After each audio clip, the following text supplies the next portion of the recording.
Colosenses capítulo 1. La semana pasada nos quedamos en el capítulo 16 y vamos a comenzar en el capítulo 17. Acuérdate que Colosenses, bueno, lo que hemos visto, la primera parte de Colosenses, el primer estudio fue la introducción.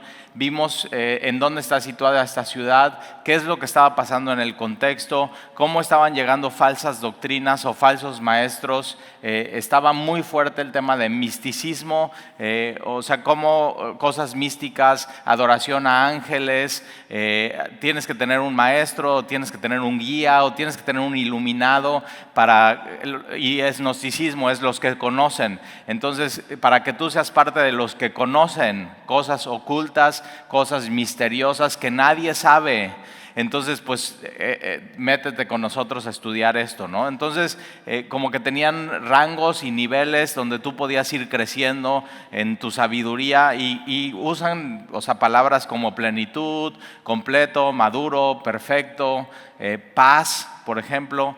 Y entonces Pablo lo que está haciendo es en esta carta pues tirar todos esos argumentos del misticismo, del gnosticismo, de cómo a través de rituales, ¿no? Los judaizantes que decían, no, pues tienes que comer o dejar de comer ciertas cosas para ser más espiritual o para tener una plena y completa relación con Dios, tienes que buscar hacer estas. Y entonces con el evangelio lo que Pablo hace es tirar por completo todos estos argumentos. Vimos una de las cosas que Pablo ora por los colosenses, que ellos puedan ser llenos del conocimiento de su voluntad, con toda sabiduría y inteligencia espiritual, para que puedan andar como es dignos de Dios, agradándole en todo, llevando fruto en toda buena obra, conociéndole a Dios y fortalecidos con toda la potencia. Y Pablo lo que hace es usar todas estas palabras, toda la potencia. Entonces todo lo que tú necesitas para vivir tu vida lo tiene Jesús. Él te puede fortalecer con toda la potencia y para toda paciencia y longanimidad, pruebas difíciles, personas difíciles en tu vida y en medio de todo eso con gozo. O sea, que puedas tener gozo en tu vida. Y una de las cosas que vamos a ver hoy es eso, es cómo Pablo en medio de su sufrimiento puede tener gozo en su vida. Y gozo no es alegría, no es o sea, no es como yupi, qué bien, no es un shot como de adrenalina, de felicidad, sino gozo en tu vida es poder decir, a pesar de esto que está pasando, estoy bien. O sea, estoy bien. Mi pastor usa una palabra que dice, o sea, a pesar de todo lo que está pasando en mi vida, estoy chido. Y digo, sí, o sea, es real, las pruebas, es real, personas difíciles en tu vida y poder decir, estoy bien. ¿Por qué? Porque estoy bien con Dios. Así. Y entonces mucho de lo que vamos a ver es eso. Entonces mira, y acuérdate, la semana pasada vimos que Jesús es la imagen del Dios invisible. O sea, Dios no es visible y en Jesús puedes ver al Dios invisible de manera visible. Jesús es completa y plenamente Dios y se humanó, se hizo hombre, encarnó. Entonces si tú ves a Jesús, tú puedes decir, he conocido y puedo ver a Dios. Y es la imagen del Dios invisible, el primogénito. Esta palabra primogénito es supremo.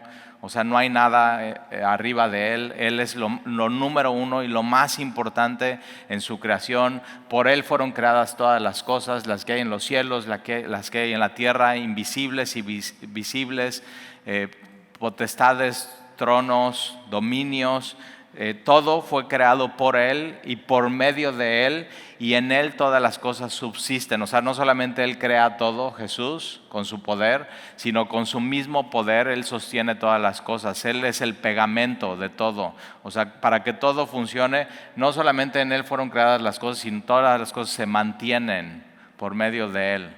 O sea, todo funciona por medio de Él. Si has tenido una casa, por ejemplo, en Veracruz, o sea, con el salitre y con la temperatura y todo, para mantenerla es mucho trabajo. Y eso es lo que hace Jesús. Toda la creación, no solamente el globo terráqueo y la tierra y todo lo que hay, el mar o sea, todo, sino el universo entero.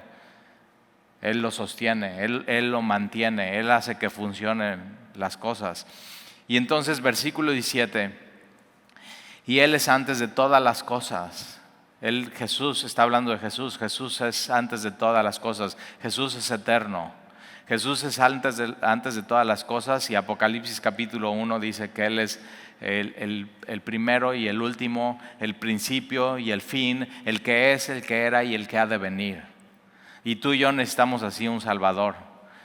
No un hombre que con el tiempo muera y perezca y esté en una tumba, sino necesitamos a un Salvador eterno, que es antes de todas las cosas, y todas las cosas en Él subsisten. Otra vez Él las sostiene, por medio de Él todo se mantiene, todas las cosas por Él subsisten. Y versículo 18, y Él es la cabeza del cuerpo, que es la iglesia. Entonces usa una metáfora, así como Jesús es la cabeza, Él tiene la supremacía y la preeminencia, y Él es el primogénito de toda la creación. Él hace una nueva creación cuando viene a este mundo, y es la iglesia. Y entonces Él es la cabeza, o sea, Él es lo más importante en la iglesia. Él es el número uno. Él es el que, o sea, una de las cosas que tiene tu cabeza es el cerebro. Ahora dicen que usamos bien poquito de nuestro cerebro. Pero fíjate, o sea, posiblemente puede ser por la caída del hombre que las capacidades de nuestro cerebro también sean tan limitadas. Entonces, en un nuevo cuerpo resucitado, posiblemente nuestro cerebro trabaje al 100%. O sea, imagínate cómo va a ser eso. Y tu cerebro, entonces, si tú separas tu cabeza, tu cerebro, ¿no? Que Él, o sea, está mandando las instrucciones a todo tu cuerpo. Si tú separas eso de tu cuerpo no puede funcionar. Tu cuerpo simplemente se muere. O sea, y hay una historia, ahorita veníamos platicando en el coche, no sé por qué salió el tema, pero era parte como que de mi estudio de hoy. Pero mi hijo Jan dice, no, pues cuando le cortas la cabeza a un pollo, como que por unos segundos sigue como que aleteando y caminando y así, ¿no? Como un zombie. Y entonces le digo, sí, yo investigué para mi estudio de hoy que había un pollo que se llamaba Mike. Imagínate, le ponen nombre a los pollos. Y entonces este pollo que le ponen Mike, en 1945 es real, porque hasta Sandy dijo, seguramente es fake news, es mentira. Digo, no, métete. Y se metió a Google en el coche para investigar que es una historia real. Tú lo puedes hacer también. Y entonces en 1945 el dueño de este pollo, ¿no? Ya pues agarra su cuchillo, va a hacer pollo asado. Esa era su intención. Y nunca sabes lo que te va a pasar en la vida. Entonces él agarra su cuchillo, le corta la cabeza al pollo, y el pollo, por alguna razón rarísima, tiene un coágulo en ese momento, se tapa la vena que hace que se desangre por completo y no se muere. Y ahí sigue caminando. 18 meses. 18 meses sin cabeza el pollo. Ahora, ¿qué es lo que hacen ellos? Pues dicen, pues vamos a hacer un circo para exhibir al pollo, y creo que ganaban $4,000 al mes. Y entonces, cuidado, todos los pollos de la vecindad que supieron, porque entonces todo el mundo quiere hacer lo mismo, hacer dinero. Entonces ahí está, todos macheteando a los pollos. No volvió a suceder, o sea, fue como un caso único. Pero imagínate qué raro de pronto ver un pollo zombie, ¿no? Ahí caminando. Pero al final, ¿qué crees que sucede? Muere. O sea, al final eso muere. Y puede haber personas en el mundo que parece que están vivas, pero no lo están, porque no están unidas a la cabeza, que es Jesús. Y entonces lo que hace aquí Pablo en su carta es, está la iglesia, que es el cuerpo de Jesús, y está Jesús, que es la cabeza de la iglesia. Es una metáfora del cuerpo. Y Jesús no se puede separar de su iglesia, y tú no puedes separar la iglesia de Jesús. Entonces tú no puedes decir que tienes una relación personal con Jesús sin la iglesia. ¿Te das cuenta? Es inseparable. O sea, mira, Él es la cabeza del cuerpo, que es la iglesia, el que es el principio, quien inició la iglesia. O sea, es su idea. Y inició en la resurrección de los muertos, porque dice, Él es el primogénito entre los muertos. Cuando Jesús resucita, Jesús instituye la iglesia y comienza por su resurrección. Antes de eso simplemente era un grupo de de judíos y de pescadores y por ahí un cobrador de impuestos que van siguiendo a Jesús, pero cuando Jesús resucita, la iglesia, que es eclesía, que es asamblea, o sea, la idea de que nos reunamos semana tras semana a estudiar la palabra, a orar juntos, a alabar a Dios, a estar en comunión, es su idea. Por eso piensa en esto, porque se nos da mucho, a mí a veces me pasa también. Cuando hablas mal de la iglesia, estás hablando mal de lo que Jesús inventó. Y sí, no somos lo que deberíamos de ser, sí, cierto. O sea, sí hay gente que todavía no, hay gente que es rara, hay gente que tiene malas intenciones, pero al final, fíjate, si Jesús rescató a esos, ¿qué? Es su iglesia, es su idea, Él está haciendo una obra y Él la va a terminar. Todavía no es lo que deberíamos de ser, pero aquí estamos y todos tenemos fallas y todos estamos de pronto tropezando y todos necesitamos, pero ¿qué es lo que tenemos? ¿Qué es lo que nos hace iglesia? Que estamos pegados a Jesús y conectados con Él. En estos tiempos no es suficiente estar conectado a Jesús, necesitas conectarte con otras cosas. Y es misticismo, y es gnosticismo, y es sacramentos, y hacer sacrificios, y duro trato con el cuerpo. Entonces, Pablo está dejando claro, no, Jesús es la cabeza del cuerpo, que es la iglesia, el que es el principio de la iglesia, o sea, él fue el principio de la creación y Él es el principio de la iglesia. Y seguimos aquí, y por eso, y no nada más Él es el principio de la iglesia, sino Él también, por todas las cosas en Él subsisten, y Él mantiene, por eso la iglesia no se acaba. O sea, sigue a través de siglos y milenios, la iglesia va a seguir hasta que Jesús venga. O sea, nada puede ir contra la iglesia porque Él la mantiene en armonía, Él sigue haciendo que la iglesia crezca. Y Él es el principio de la iglesia, Él es el primogénito de entre los muertos. Él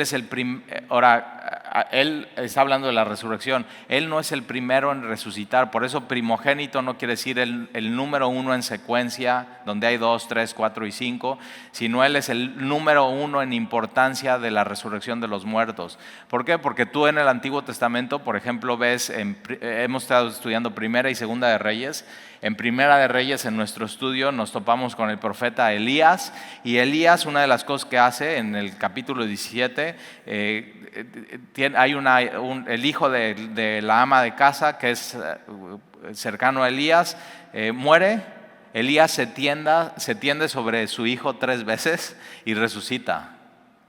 Después Eliseo, que es discípulo de Elías, Eliseo, una de las cosas que pide es doble porción de tu espíritu, doble porción del espíritu de Dios. O sea, lo que yo vi a quien seguí, a Eliseo, yo quiero 2 veces de eso, es algo bueno que puedes pedir.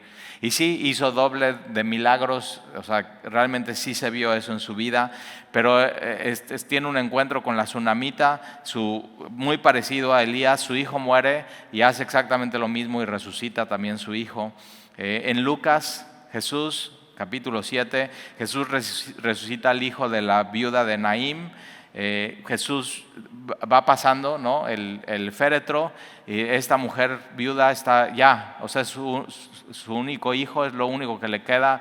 Con esto pierde derechos de herencia y de muchas cosas, y Jesús la ve, se conmueve de ella, toca el féretro y dice: joven, yo te digo a ti, levántate, y resucita este joven. Jesús, la hija de Jairo tenía 12 años, viene Jairo y dice: mi hija, o sea, fiebre y muere, ven pronto. O sea, y tiene un encuentro con la mujer que lleva 12 años con flujo de sangre. Y Jesús, así sin prisa, se para, atiende a esta mujer, toca su manto. Jesús se voltea y dice: ¿quién tocó mi manto? Pero está rodeado de gente, o sea, como que todo el mundo te está tocando. No, pero de una manera. O sea, alguien tocó mi manto con fe. Lo que activa estos encuentros con Jesús es la fe. Siempre ha sido la fe. Y entonces se voltea y le dice: tu fe te ha sanado. Y va con la hija de Jairo. O sea, corren a todos, entra él con sus papás y le dice a Jairo, no temas, cree solamente, y resucita a su hija. ¿Y qué dices de Lázaro? Ya murió, o sea, ya murió, está sepultado y hasta huele. O sea, las hermanas están, qué pena, no te acerques. Y Jesús dice, quiten la piedra del sepulcro. Y dice, Lázaro, ven fuera. Y Lázaro se levanta de los muertos. Y ahora todos ellos volvieron a morir, pero Jesús no. Jesús cuando resucita es para nunca morir más. Y Él es el primogénito, el número 1 en importancia, pero tú y yo, al poner nuestra fe en Él, ahí estamos formados. O sea, y piensa en esto. Mucha gente dice, oye, o sea, hablando de Génesis, de la caída, o sea, ¿yo qué culpa tengo de que Adán pecara? O sea, por eso el mundo está en inarmonía, o sea, no tiene armonía, está completamente caído. Y mucha gente dice, ¿y yo qué culpa tengo de que Adán? Bueno, tú con Adán o sin Adán hubieras pecado, no te hagas. Es la verdad. O sea, no necesitabas a tu representante, pero sí es tu representante. O sea, lo único que cuando tú pecas y te alejas de Dios, y vamos a ver cómo se ve eso, o sea, simplemente estás comprobando lo que Dios dice. Sí, en Adán toda la raza humana caímos, toda la raza. Y dices, pues eso no conviene. No, sí conviene, te voy a decir por qué. Porque en Jesús, el segundo Adán, todos podemos entonces también tener esos beneficios. Cuando Adán peca, viene la maldición a la raza humana, pero cuando Jesús resucita de los muertos, viene la bendición de vida eterna a la raza humana, pero a los que creen, a los que creen. Entonces tú fácil hubieras pecado, pero imposible te hubieras salvado. Y Jesús hace lo imposible por ti. Y lo único que tienes que decir es, yo creo eso. Y ya. Y entonces, o sea, tienes, si lo quieres poner y eres una persona muy visual, tienes a Adán y puedes abrir un corchete y aquí está toda la raza humana. Y ahí, aunque no hubiera caído Adán, tú hubieras pecado. Pero por otro lado, entonces tienes a Jesús, al segundo Adán, y puedes abrir un corchete enorme y todos los que creen están aquí. Y todos estos, los que creen, todos son el cuerpo de Cristo, es la iglesia. ¿Y qué es lo que tenemos la iglesia? O sea, Él tiene la preeminencia en nosotros. Él es lo más importante. No hay nada más importante que Jesús en nuestra vida. Ayer fuimos con unos amigos de mi hijo y los invitó, y uno de ellos, y muy interesante, convive con los amigos de tus hijos y escucha lo que dicen. Yo nada más estaba ahí escuchando, decía 2 o 3 cosas de pronto cuando me dejaban intervenir, pero mucho hablando de lo que está pasando en las escuelas, que si los transvestis, que si no, y de pronto así uno de la nada dice, no, pues es que yo quiero hacer lo que Dios me pida. Así, de la nada dijo. Y otro dice, ay, tú siempre metes a Dios en todo. Y entonces como que ellos ya saben, o sea, sí, ¿por qué? Porque Dios debe tener la preeminencia sobre todo en tu vida. Y yo así nada más así como, no le dije nada, pero yo si le hubiera dicho, es bien, dame 5 y síguele, ¿no? Pero digo, fíjate cómo en medio de la juventud hay jóvenes que dicen, no, yo sí, o sea, ¿cómo puedo dejar de pensar en Jesús aún cuando estoy en una reunión con mis amigos? Él tiene toda la preeminencia en la iglesia, en la creación, y lo tiene que tener en tu vida. Y no te separes de la cabeza que es Jesús, si no vas a estar como el pollo Mike, ahí está. Y entonces fíjate, Él es el primogénito entre los muertos para que en todo tenga la preeminencia, no solamente en su creación, sino en la iglesia. Él es supremo, la iglesia es idea de Dios.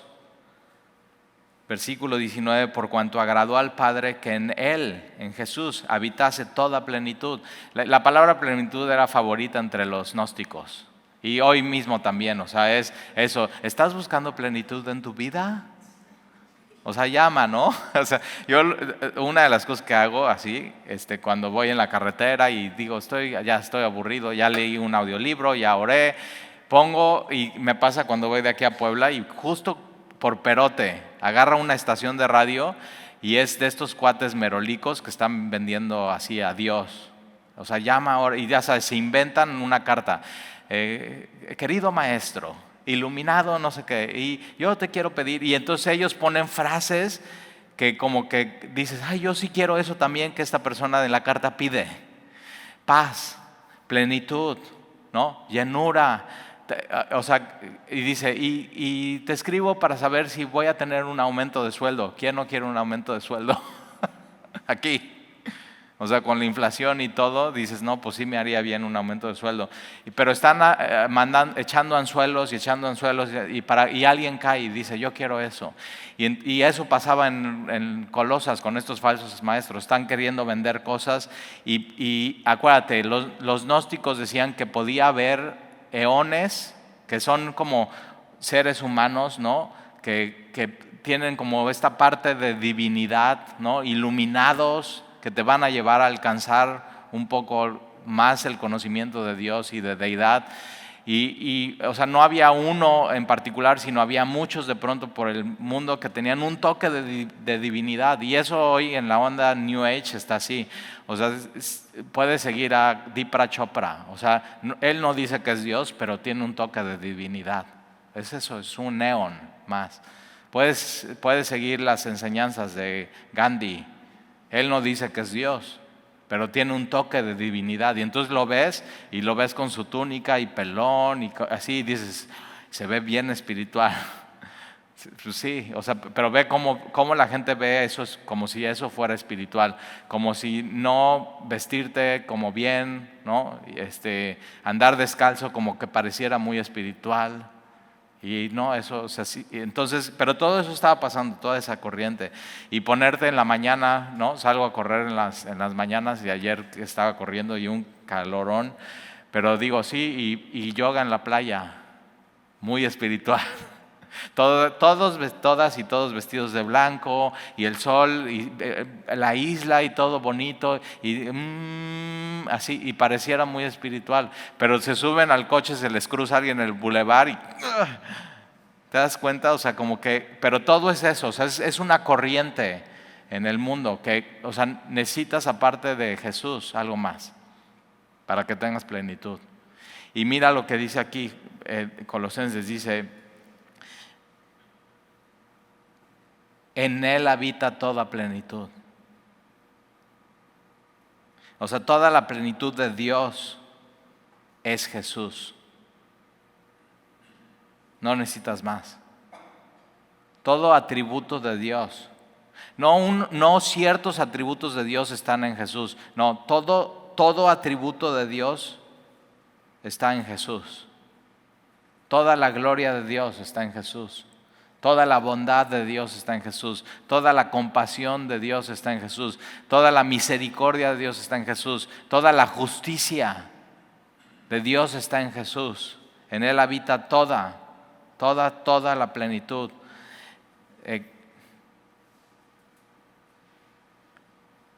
Todo atributo de Dios habita en Cristo. En Él habita toda plenitud de la deidad. Versículo 20. Y por medio de Él, de Jesús, reconciliar consigo todas las cosas. Jesús no solamente es el creador, es el sustentador y Él es el reconciliador. Y por medio de Él reconciliar consigo todas las cosas, así las que están en la tierra como las que están en los cielos, absolutamente todo. Esta palabra reconciliar es reunir nuevamente o restablecer la comunión que se rompió. O sea, cuando tú tienes una diferencia con alguien y ya dices, pues ya, ¿cómo? Oye, ¿has visto este cuate o esta amiga? No, pues fíjate, hace mucho que no nos hablamos. Se rompió eso. Se rompió la comunión, se rompió la relación, no hay absolutamente nada, no hay comunicación. Y lo que vino a hacer Jesús es por medio de Él reconciliar consigo todas las cosas, las que están en la tierra, las que están en los cielos. Tiene que ver con el universo entero, por supuesto con el tema de la caída, haciendo la paz. Él restablece la relación perdida. Ahora, haciendo la paz, no es poniendo paz, otra vez, palabra favorita de los gnósticos, paz. O sea, haz esto y vas a tener paz. No, paz con Dios. Jesús vino y nos reconcilió con Dios. El justo muriendo por los injustos para llevarnos a Dios nos conecta a la humanidad caída con Dios y hace esto. Jesús vino a hacer esto. Y tú y yo necesitábamos esto en nuestra vida, haciendo la paz mediante la sangre de su cruz. Acuérdate que los gnósticos y los místicos decían que Jesús era espíritu y no vino en cuerpo. Y Pablo aclara y dice eso, no, tuvo que sangrar. O sea, completamente desangró Jesús. Si tú le hubieras sacado una biometría hemática a Jesús, hubieras visto los mismos valores que ves en una biometría hemática tuya. Sangró por completo en la cruz. O sea, la cruz. Ahora, la cruz, la madera de la cruz, Él creó la madera y creó los árboles. Y Él mantiene y sostiene absolutamente todo. Y la cruz se sostenía como materia por Él. Los clavos, la corona de espinas, absolutamente todo Él. O sea, todo lo creó, todo lo sostiene. Y por medio de Él reconciliar todas las cosas, las que están en la tierra, las que están en los cielos, haciendo la paz mediante la sangre de su cruz. Entonces, que tú fueras reconciliado con Dios, tuvo un costo, su vida. A ti no te costó nada, ¿eh? Tú escuchaste el Evangelio y dijiste, yo quiero eso en mi vida, pero a Él sí le costó. Por eso cuando alguien no quiere reconciliarse con Dios, es una afrenta a la cruz, a la muerte de Jesús y a su sangre derramada. ¿Cómo estás despreciando eso, ese regalo que Dios tiene para ti? Cuando lo entiendes no lo puedes despreciar. Que tú estés bien con Dios costó. A ti no, a Él. Por eso es por gracia. Y entonces mira lo que dice versículo 21. Y a vosotros también. Entonces está diciendo que por medio de Él reconcilió todas las cosas, las que están en la tierra, las que están en los cielos, hizo la paz mediante la sangre de cruz, como que eso se ve muy universal, pero después en el versículo 21 Pablo dice, a ti, vamos a hablar de ti. Si tú estás aquí hoy es de ti. Y dice, y a vosotros también, a ti también, que eras en otro tiempo extraño, eso eras. Totalmente ajeno de las cosas de Dios. O sea, Dios no estaba en tu lista. Dios, deja ser la preeminencia. No era ni una eminencia, ni importancia, ni prioridad en tu vida. No querías tener nada que ver con Dios. Y todos, absolutamente todos. En otro tiempo éramos extraños, ajenos, tan fuera de las cosas de Dios, tan fuera de Cristo. Y no solamente eso, enemigos. Y eso se oye muy fuerte. Y fíjate, dice enemigos en tu mente. O sea, en tu mente tus pensamientos. Posiblemente sin ni siquiera darte cuenta, tú eras enemigo en tu mente de Dios. No querías lo que Él quería. O sea, simplemente contreras. Dios dice eso, pureza y tú impureza. O sea, completamente contrario y enemigo. No solamente pasivamente, sino activamente contra Dios, un conflicto personal con Dios en tu mente. Y eso éramos extraños y enemigos en nuestra mente, haciendo malas obras. Si tú estás tan ajeno de Dios y Dios no tiene nada en tu vida y tienes un conflicto personal con Dios aquí en tu mente, entonces te va a llevar a hacer malas obras. O sea, el fruto es eso, es malas obras. No podemos ver que tengas un conflicto en tu mente con Dios porque solamente tú estás en tu mente y Dios está en tu mente. Y Él lee todos tus pensamientos y todo tu conflicto y toda tu pelea y tu lucha y que eres contreras contra Dios. Pero no podemos ver tu mente, pero sí podemos ver tu vida. Y entonces estas malas obras es cosas perversas, inmorales y torcidas. O sea, justo lo que dice Dios, no hagas, eso haces. Entonces todos éramos en otro tiempo extraños, ajenos, enemigos en nuestra mente haciendo malas obras, pero ahora, y ahí cambia por completo, ahora por gracia, solamente por gracia, os ha reconciliado en su cuerpo de carne. Está hablando de la encarnación. Jesús era Dios y estaba en su gloria, se despojó y vino a este mundo y se vistió de hombre. Y entonces murió en una cruz y su sangre fue derramada, pero antes de ir a la cruz tuvo que ser Dios encarnado. Y tú y yo necesitábamos un Salvador de carne y hueso, real, que fuera una cruz real, que su sangre fuera real, porque el perdón que tú y yo necesitamos y la reconciliación tiene que ser real. Eso era lo que nosotros necesitábamos en nuestra vida. Y entonces Él, en su cuerpo de carne, nos reconcilió por medio de su muerte. Ahí está otra vez la cruz, real la cruz. Ahora, ¿para qué lo hizo? Mira, para presentarnos santos y sin mancha y irreprensibles. Entonces, antes éramos tres cosas: extraños, enemigos y haciendo malas obras. Pero este es el Evangelio, que Jesús se hace hombre, Dios se hace hombre, encarnó, vivió una vida que tú y yo no pudimos vivir, de santidad. Ahora dices, ay, eso de santidad como que se oye muy así. Entonces, quiere decir que voy a tener que dejar de tomar alcohol y dejar de fumar y de dejar de decir groserías. Y digo, no, a ver, déjame te hago una pregunta. ¿Dios es santo porque no fuma?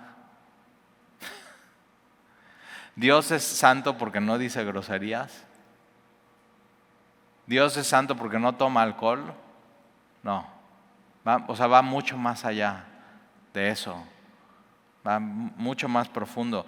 Y Jesús nos reconcilia en la cruz con su muerte.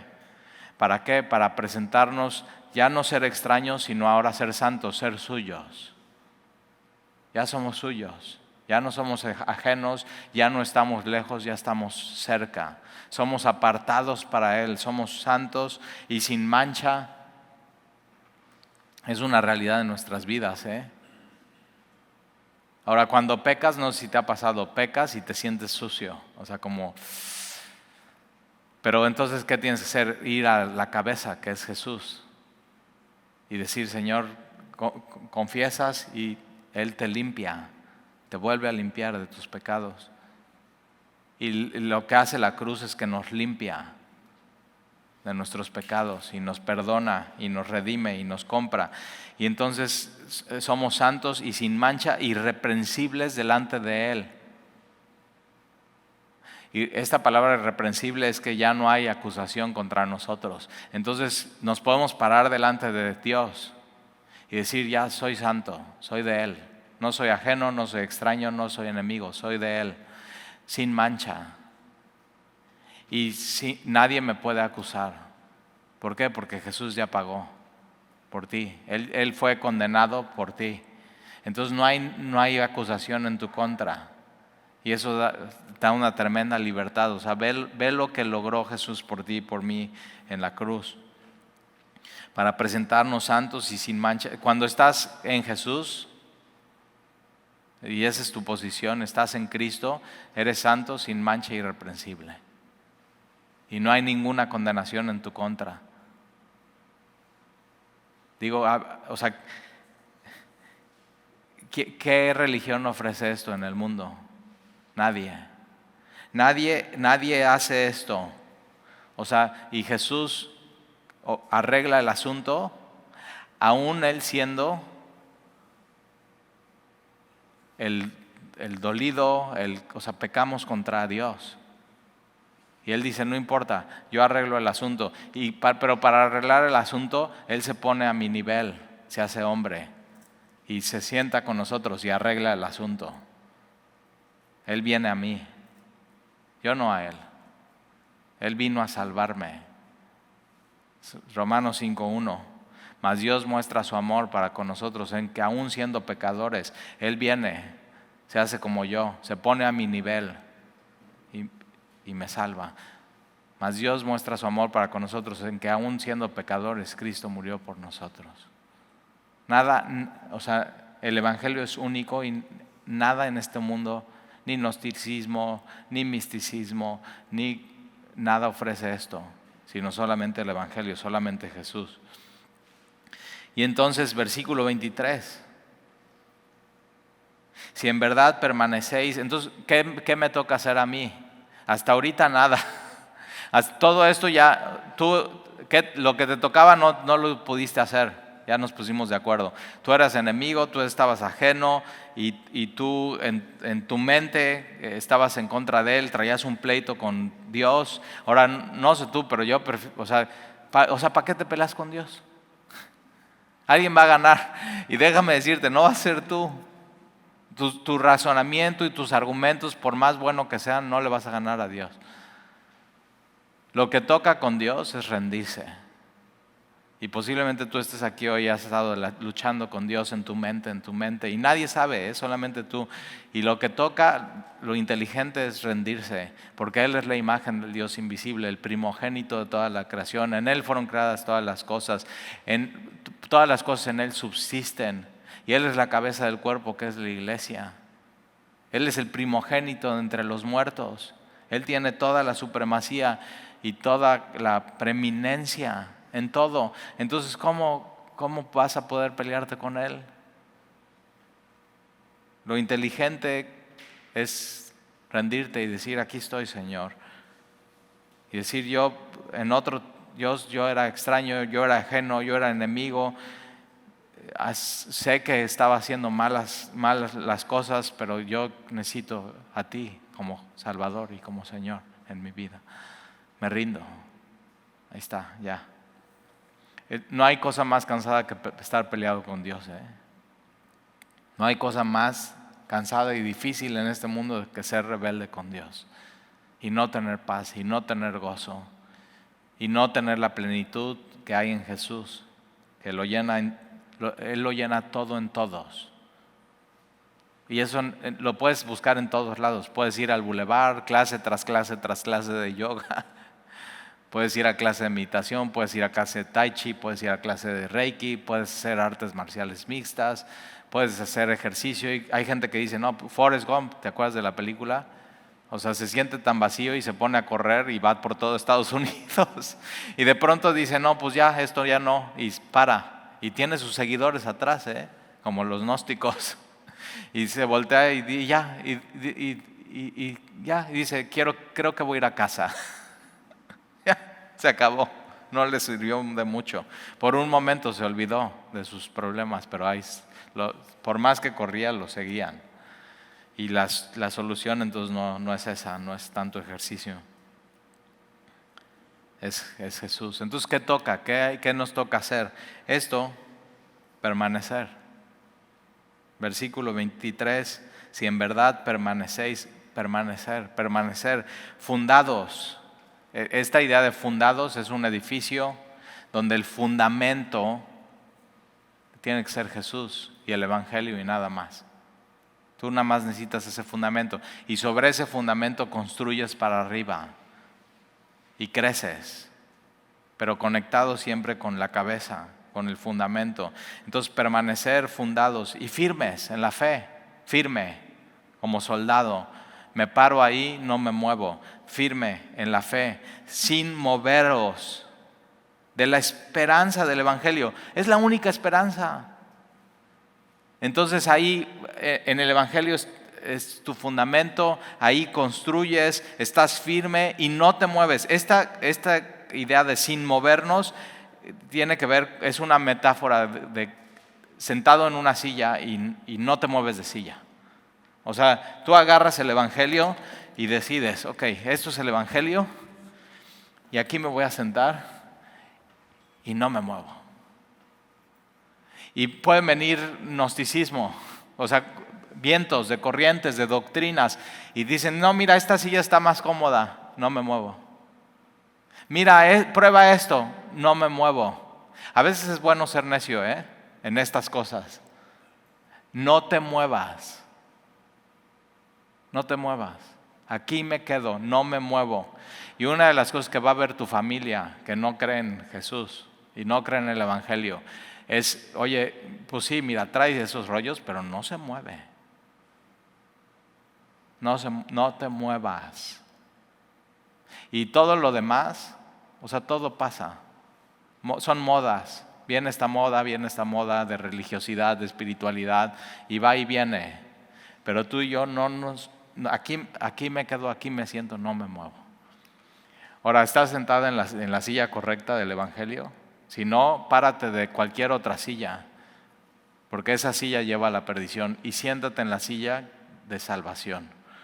Y di, no me muevo de esta silla. Entonces, si en verdad permanecéis fundados y firmes en la fe y sin moveros de la esperanza, la única esperanza, no me muevo de ahí, del Evangelio que habéis oído, el cual se predica en toda creación que está debajo de los cielos. El Evangelio, o sea, no es por medio de sacramentos que eres salvo, no es por medio de hacer ciertas cosas, no es por dejar de comer unas cosas, no es por hacer un ejercicio, es porque escuchaste el Evangelio y creíste. Es fe. Es la locura de la predicación, que vas y escuchas y dices, eso es. Que un güerito me dijo, no te muevas, siéntate en esa silla y no te muevas. Y le hice caso y aquí estoy. Eso. Es el Evangelio. Y entonces, el cual se predica en toda creación que está debajo del cielo. El Evangelio es universal. Entonces, para hindús, el Evangelio. A un hindú, ahora budismo, budismo viene del hinduismo. Y es muy atractivo y hasta música tiene, ¿no? Y todo. Y dices, órale. O sea, budismo es hinduismo recargado. Es eso. Y va y viene y todo. Entonces, el Evangelio es para el hindú y el que está siendo budismo, y es para el que es ateo, y es para el que es católico, y es para el que es... O sea, el Evangelio es universal, no importa de dónde vengas. Y es el que se predica en toda creación. ¿Por qué? Porque toda la creación, toda la raza humana necesita escuchar el Evangelio para ser salvo. Porque en Adán todos caímos, pero en Jesús, si creemos en Él, todos seremos vivificados. Entonces, si no estás conectado con la cabeza, estás como el pollo Mike. Así, y el pollo no veía ni nada, pues simplemente caminaba, iba por un lado y por otro, y por un lado y por otro, y así. No se podía ni alimentar solo, le tenían que dar con un goterito, por donde le cortaron la cabeza un goterito. Digo, pobrecito, lo hubieran matado mejor. O sea, por 18 meses, qué cruel es la humanidad, ¿verdad? O sea, ya en paz descanse, y le cortan otro pedazo, ya se muere. Pero es eso, quien no está conectado al cuerpo, pareciera que está vivo, pero al final morirá, a la cabeza que es Jesús. Tienes que ser parte del cuerpo de Cristo y conectado a la cabeza que es Jesús. Entonces, el cual se predica en toda creación que está debajo del cielo, del cual yo, Pablo, fui hecho ministro. Y la semana próxima vamos a ver, bueno, no, porque va a haber una predicación especial, pero la siguiente semana vamos a ver lo que Pablo dice acerca de su ministerio. Y cómo en medio de la aflicción puede tener gozo. Entonces, si tú de pronto estás pasando por aflicción en tu vida, o sea, ¿cómo puedo tener gozo? Y Pablo nos va a dar la receta de eso. Pero mientras tanto es eso, no te muevas. Si te quieres llevar algo hoy, no te muevas del Evangelio. Puede venir... Oye, no, es que fíjate, hay y modas han entrado en la iglesia, O sea, ha venido corrientes y de pronto todos están siguiendo la misma moda. Y yo digo, no nos movemos. Si una cosa estás buscando y tienes que buscar en una iglesia es seguridad, que no nos movemos del Evangelio, que la cabeza es Jesús, que Él es lo más importante. Entonces puede venir vientos de doctrina y no me muevo. Y dice, sí, Talí, pero como que eso de pronto ya es cada vez lo mismo y aburrido. Y yo digo, pues sí. O sea, si estás buscando emociones espirituales, no es aquí. Pero aquí no nos movemos. Y tú necesitas en tu vida, todo alrededor se mueve, ¿sí o no? Todo se está moviendo. Y tú necesitas algo que digas, aquí me quedo, no me muevo. Y entonces está bien, tu vida se vuelve cristocéntrica ahí. Y todo alrededor está moviendo, pero Cristo es el centro y el número uno en tu vida. Entonces no te muevas. Y si no estás sentado en esa silla, siéntate. El Evangelio. ¿Oramos? Señor, te damos gracias por tu palabra. Gracias porque tú nos recuerdas quién es Jesús, que Jesús es eterno. Él es antes de todas las cosas en Él subsisten, Él es la cabeza del cuerpo que es la iglesia. No podemos estar separados de Jesús, pero tampoco podemos estar separados del cuerpo de Jesús que es la iglesia. Iglesia, Jesús, Jesús, iglesia. Y te amamos, Señor, porque tú nos amaste a nosotros primero. Y gracias porque aun cuando éramos extraños y enemigos y estábamos haciendo malas obras, Cristo vino en su cuerpo y murió en la cruz para reconciliarnos contigo. Y hoy estamos reconciliados, Señor, y nos hemos rendido. Y tenemos paz contigo porque tú veniste a hacer la paz con nosotros. Porque el indignado y el afectado se acercó y se hizo como yo. Y nadie hace eso. Gracias, Señor, por venir a arreglar el asunto aun cuando tú eras el ofendido.